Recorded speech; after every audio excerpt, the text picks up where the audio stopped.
SAFM, South Africa's news and information leader. Thanks, Nancy. ANC Youth League adamant its current leadership will remain in power, and Afghanistan and the United States holding discussions with the Taliban. Good afternoon. ANC Youth League Deputy President Ronald Lamola says the current league leadership will remain in power regardless of the outcome of their mitigation of sentences. He's been briefing the media in Johannesburg on deliberations at the league's Lekgotla held last weekend. Lamola also says they've rejected League President Julius Malema's offer to resign. On the preliminary report on nationalization, Lamola says the league will embark on its own research in preparation for the ANC policy conference later in the year. Limpopo Premier Castle Matale has reiterated his stance that his administration is ready to cooperate with national government in resolving the province's finance problems. He's been delivering his State of the Province address at the legislature in Leboakgomo. Matale says he's committed to a transparent, responsive and responsible administration. The administration is primarily in relation to the overdraft, which has a historical context.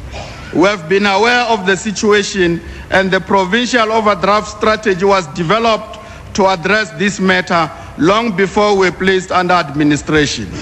At the present time, we are working with the national government administration team to implement measures aimed at addressing the situation. A bottle store and 2 other shops have been looted in violence associated with the firing of over 17,000 mine workers at the Impala Platinum Mines Rustenburg operations in the northwest. Police spokesperson Thulani Ngubane says people are running amok. He says more police members have been brought in. 10 people have been arrested. Last night, a man died after being severely beaten near the mine. A policewoman and several civilians have also been injured in the clashes. Striking mine workers have reportedly been preventing their colleagues from reporting for work. They've also set fire to a disused satellite police station. Provincial Police spokesperson Thulani Ngubane.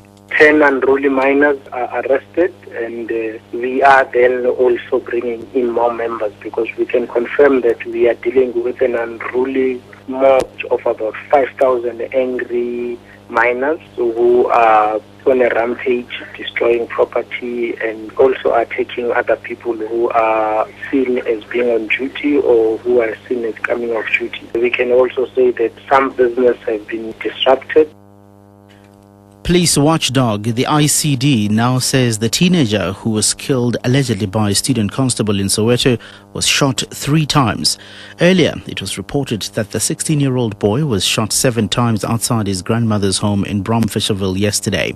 The SANS police raided the boy's home after neighbors told them that he had an unlicensed gun.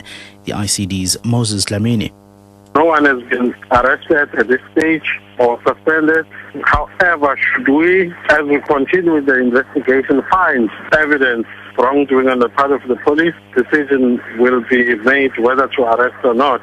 The report we have is that the deceased was shot 3 times. However, a post-mortem report will indicate all the details. Further afield, Afghanistan President Hamid Karzai says his government, along with the United States, has begun 3-way discussions with the Taliban. It's the first time the Afghan leader has publicly acknowledged that such contacts are taking place. Until now, the Taliban has refused to have any dealings with Karzai's government, describing it as a puppet regime. The BBC's Bilal Sarari reports. In the interview, Mr. Karzai admitted that there have been contacts between the US government and the Taliban, in the Afghan government and the Taliban. He also said there have been contacts between all 3 parties. Mr. Karzai also told the US newspaper that the Taliban might even accept a peace deal that allows for the long-term presence of US troops. It's the first time that the Afghan president has publicly admitted that talks are taking place. And finally, 2 Hollywood films that have used the Cape Town Film Studios facilities have topped the box office charts in America. Screen Africa says the action thriller Safe House has brought in $40 million during its opening, while Chronicle, a superhero movie, has earned $22 million. The Cape Film Commission says both movies have injected about 350 million rand into the local economy. Cape Townian Scott Sparrow worked with Oscar winner Denzel Washington on Safe House. He seems very focused. He was chatting to one of the American actors, and I happened to listen to the conversation. The actor was asking him for advice, and he said that you should never speak for your work, but that your work should speak for you. That's always kind of stuck with me since Safe House, because if you're a good actor, you're going to do good work, and you don't really have to open your mouth about it because the results will be there after you work, and that kind of stuck with me for a bit. Recapping the top story.